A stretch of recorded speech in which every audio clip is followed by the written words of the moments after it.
സങ്കീർത്തനം 23. I made you to need me. നിനക്ക് എന്നെ ആവശ്യമുണ്ട്. വളരെ പ്രധാനപ്പെട്ട ഒരു പോയിൻ്റാണ്. I made you to need me. ദൈവം പറയുന്നതാണ്, നിനക്ക് എന്നെ ആവശ്യമുണ്ട്. നമ്മൾ 23 സങ്കീർത്തനം എല്ലാവർക്കും അറിയാവുന്നതാണ്. എനിക്ക് ഏറ്റവും ഇഷ്ടമുള്ളതുമാണ്.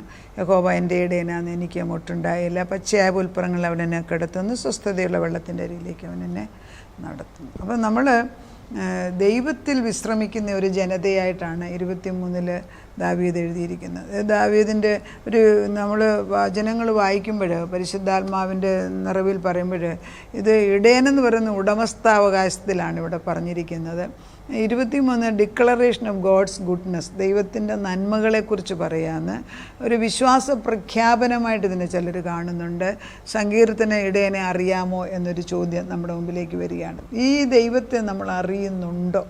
വളരെ ഭംഗിയായിട്ട് ദാവീദ് എഴുതിയ ഒരു സങ്കീർത്തനം ടൈറ്റിൽ തന്നെ എഴുതിയിട്ടുണ്ട്. അപ്പോൾ അതിന് സംശയമില്ല. ഈ ദാവീദ് എഴുതിയ ഈ സങ്കീർത്തനത്തിൽ ദാവീദ് യുദ്ധമെല്ലാം കഴിഞ്ഞ് സ്വസ്ഥതയുള്ള വെള്ളത്തിൽ ഇരിക്കുമ്പോഴാണ് എഴുതിയതെന്ന് ചിലർ പറയുന്നു. എങ്ങനെയാണേലും വളരെ ഗാഢമായ സത്യങ്ങൾ ഇതിനകത്ത് നിൽക്കുന്നു. ഓരോ പ്രാവശ്യം നമ്മൾ ഈ സങ്കീർത്തനം വായിക്കുമ്പോഴും ദൈവത്തിൻ്റെ പരിശുദ്ധാത്മ നമ്മുടെ കൂടെ സംസാരിച്ചുകൊണ്ടിരിക്കുന്നു. അപ്പം ഈ I made you to need me, അതായത് നമ്മളെ ദൈവം പച്ചയായ പുൽപ്പുറങ്ങളിൽ കിടത്തും, സ്വസ്ഥതയുള്ള വെള്ളത്തിനരികിലേക്ക് എത്തിക്കും. ഇത് നമ്മൾ എന്നും ആഗ്രഹിക്കുന്ന ഒരു കാര്യമാണ്.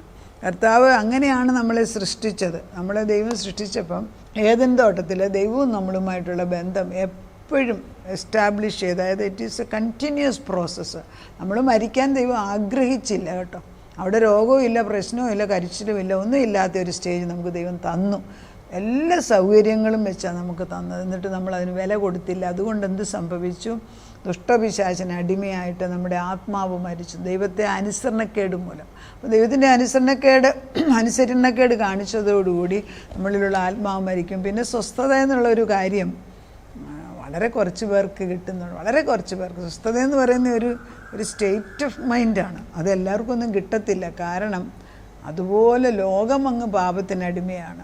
നമ്മളിലൊരു സ്വസ്ഥത വരുന്നത് അപ്പം വേറെ വല്ലവരുടെ മക്കളുടെ പ്രശ്നമായിരിക്കും കേൾക്കുന്നത്, അല്ലെ ഭർത്താവിൻ്റെ ആയിരിക്കും, അല്ലെ ബിസിനസ്സിലെ ആയിരിക്കും, അല്ലെ ചുറ്റുപാടുള്ളവരുടെ ആയിരിക്കും, അല്ലെ ചർച്ചിൽ, അല്ലെ സഭയിൽ. ഇങ്ങനെ നമ്മൾ ഓരോ പ്രശ്നങ്ങൾ കേൾക്കുമ്പോഴെല്ലാം എല്ലാവരുടെ ആണെങ്കിൽ പോലും ഇറ്റ് അഫക്ട്സ്.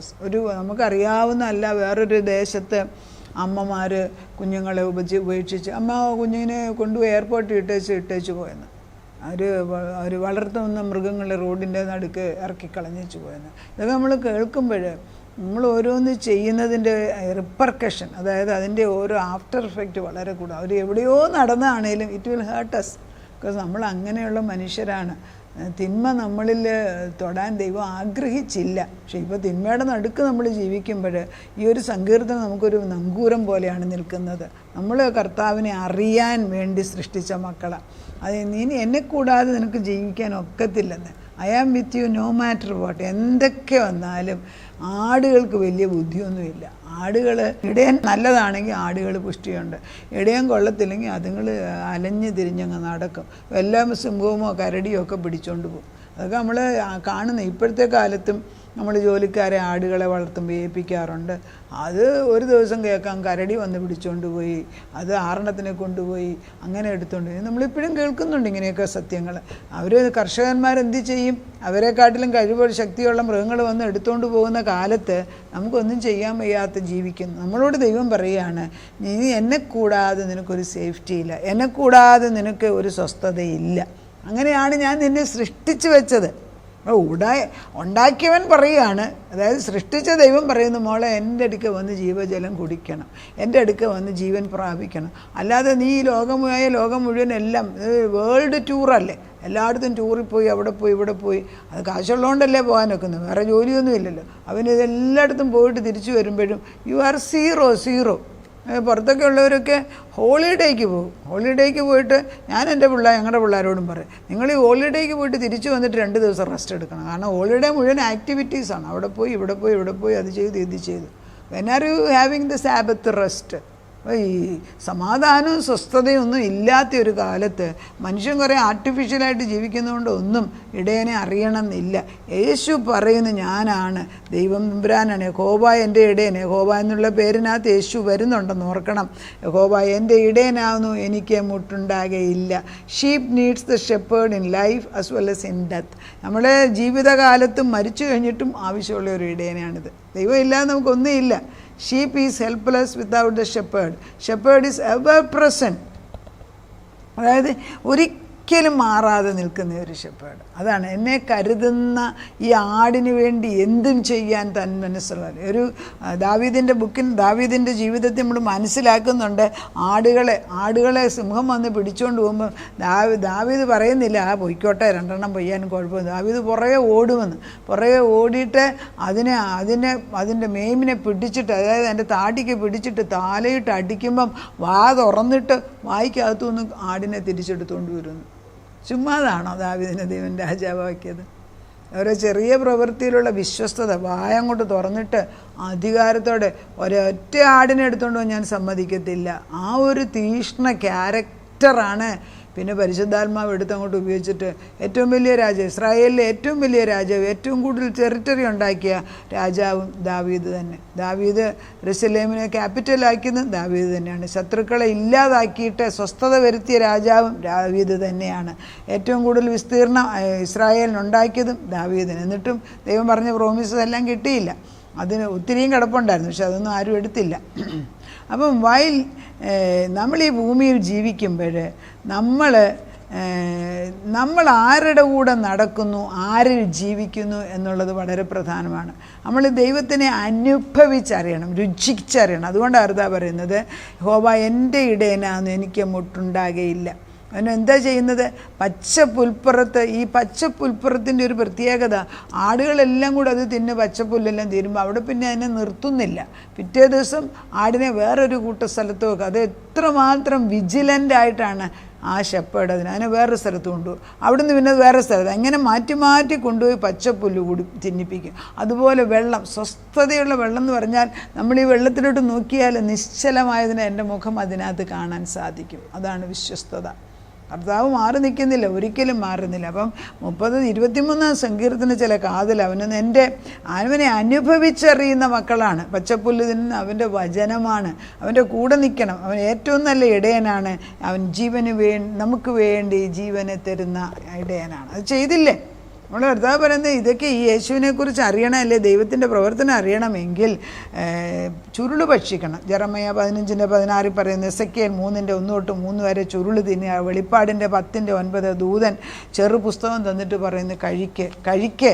ഇതെല്ലാം ഈ പച്ച പുല്ലുകൾ ഇതാണ്. ദിനംപ്രതി ഇന്നലെ ഭക്ഷണം കഴിച്ചതല്ല, വേറെ സ്ഥലത്തോട്ട് കൊണ്ടുപോയി നമ്മളെ ഭക്ഷണം കഴിപ്പിക്കുകയാണ്. ഇത് ടേസ്റ്റ് ആൻഡ് സീ എന്നും അതായത് ഇളം പുല്ല് നമ്മളെ തീറ്റിപ്പിച്ച് പുഷ്ടിയാക്കി നടത്തുന്ന ഒരു ദൈവം ഉണ്ടെന്ന് എന്ന് ഈ യാതനയും കരച്ചിലും വേദനയാണ്. ചുരുളെന്ന് പറയുന്നത് ദൈവപുസ്തകം തന്നെയാണ്. നമ്മൾ ഈ ജീവിതത്തിൽ ഈ കരയിൽ നിന്നും മറ്റൊരു കരയിലേക്ക് യാത്ര ചെയ്യുന്ന മക്കളാണ്. ആടുകൾ ഒരു സ്ഥലത്ത് തന്നെ നിൽക്കുന്നില്ല. ഈ ഒരു എബ്രായൻ്റെ ജീവിതം എന്ന് പറയുന്നത് ഒരു വിശ്വാസിയുടെ ജീവിതമാണ്. നമ്മളൊരു പ്രവാസിയാണ്. ഒരു തീരത്തിൽ നിന്നും സ്വസ്ഥതയുള്ള തീരത്തേക്ക് നമ്മളെ നടത്തിക്കൊണ്ടുപോകുന്ന, അവൻ തുടങ്ങിക്കഴിഞ്ഞ പ്രവൃത്തി പൂർത്തീകരിക്കാൻ വിശ്വസ്തനാണ്. അതുകൊണ്ടാണ് പറയുന്നത്, സ്വസ്ഥതയുള്ള വെള്ളത്തിലേക്ക് എന്നെ നടത്തുന്നു. എന്താണ്? എൻ്റെ പ്രാണനെ റിസ്റ്റോർത്ത് മൈ സോൾ. ഞാൻ ആരെന്നുള്ള വിവേചനാൽ, അത് എന്നെക്കുറിച്ച് കരുതുന്ന ഒരു ഇടയനുള്ളതിനാൽ എൻ്റെ കാര്യം, എൻ്റെ മക്കളുടെ കാര്യം, എൻ്റെ കുടുംബത്തിൻ്റെ, എൻ്റെ ഭർത്താവിൻ്റെ ഒക്കെ നോക്കുന്ന ഒരു ദൈവം, ഒരു ഇടയൻ എനിക്കുണ്ട്. അതുകൊണ്ടാണ് അവനെ പറയാം, എൻ്റെ പ്രാണനെ അവൻ തണുപ്പിക്കുന്നു, തിരുനാമ നിമിത്തം എന്നെ നീതിപാതകളിൽ നടത്തുന്നു. ആണോ? പരിശുദ്ധാത്മാവിൻ്റെ ജീവജലത്തിലാണോ നമ്മൾ കുളിക്കുന്നത്? ജീവജലം അവിടെ ഉണ്ടോ? നമ്മൾ ചോദിച്ചു വാങ്ങിക്കണം. കർത്താവിൻ്റെ ജീവജലം വിശുദ്ധി എടുത്തും വലതും ഉണ്ടെങ്കിലും ചിലപ്പോൾ അറിയാതെ വേറെ വെള്ളത്തിൽ പോകുന്നുണ്ടോ? ദൈവം നമ്മൾ ആടുകളാണെന്നും അവൻ്റെ തണലിൽ നിത്യമായ ജീവൻ നയിക്കാനായിട്ട് വിളിക്കപ്പെട്ട മക്കളാണ്.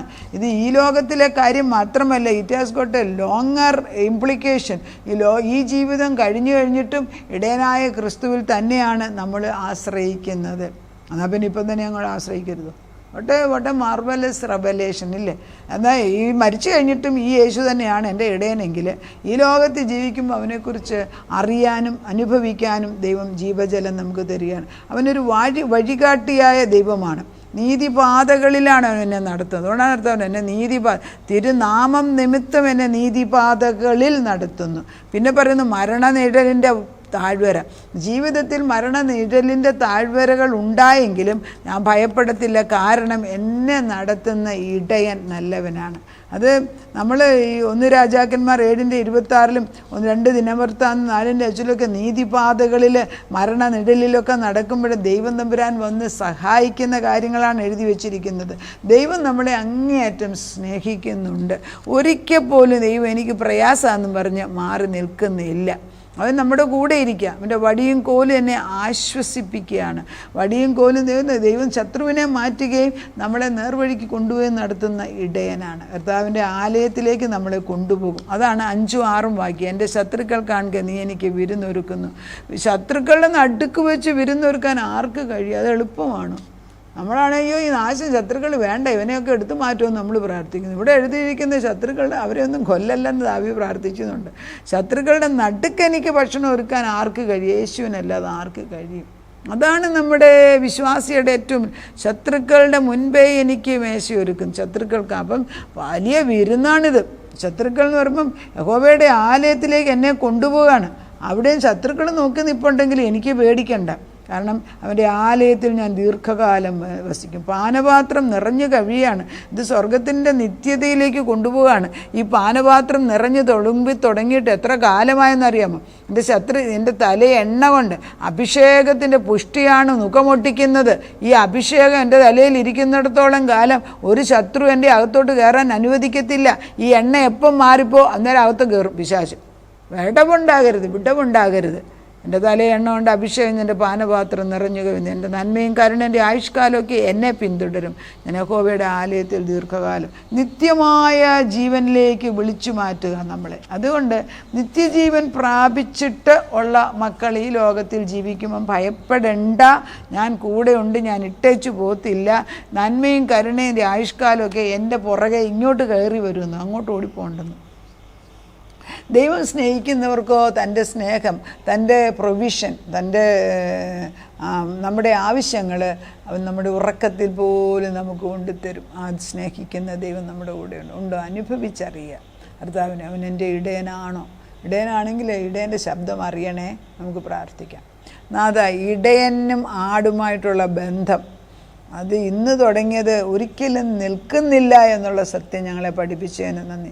ഈ ലോക ജീവിതത്തിൽ ഈ ജീവിതം കഴിഞ്ഞ് മറുലോകത്തിൽ പോകുമ്പോഴും സ്വർഗത്തിൻ്റെ ജീവിതത്തിലും നീ തന്നെ ഇടയനായിട്ട് നിൽക്കുന്നു. ഇവിടെ പരിചയം എത്രയുണ്ടോ അത്രമാത്രം പരിചയം അവിടെ ഞങ്ങൾക്ക് നീ തരുന്നത്. കൂടുതൽ ജാഗ്രതയോടെ ഇടയനെ അറിയാൻ ഞങ്ങളെ പഠിപ്പിക്കണം. Taste and see that God is good. നീ നല്ലവനെന്ന് രുചിച്ചറിയണമെങ്കിൽ ആ ഇൻറ്റിമേറ്റ് വ്യക്തിപരമായിട്ട് നിൻ്റെ അടുക്കിലേക്ക് വന്ന് നിൻ്റെ പച്ച പുല്ല്, ഇളം പുല്ല് ഭക്ഷണം കഴിക്കാൻ ദിനംപ്രതി ഞങ്ങളെ വിളിക്കുമ്പോൾ അവിടെ ഇവിടെ നോക്കിയിരുന്ന് സമയം കളയിപ്പിക്കല്ലേ, ഓടി നിൻ്റെ അടുക്കിലേക്ക് വരെ ഞങ്ങളെ പഠിപ്പിക്കണം. എൻ്റെ വിളി കേൾക്കുമ്പോൾ അവിടെ വിളിക്കുന്ന സമയം പലപ്പോഴും ഞങ്ങൾ വചനം എടുക്കുന്നോ വായിക്കുന്നോ എന്ന് ശ്രദ്ധയോടെ ഇടയൻ നോക്കിയിരിക്കുന്നുണ്ട്. ഞങ്ങൾ ഒരു ദിവസം വായിച്ചില്ലെങ്കിൽ നിനക്ക് സങ്കടമാണ്. നിൻ്റെ വചനം ഞങ്ങളുടെ ഭക്ഷണമായി മാറണം. അതാണ് ഞങ്ങളുടെ ബലം. ആ ബലം കൊണ്ട് ഞങ്ങളെ നിറയ്ക്കണം. പുഷ്ടിയുള്ള ജീവിതം, ആത്മാവിൻ്റെ പുഷ്ടി വരണം.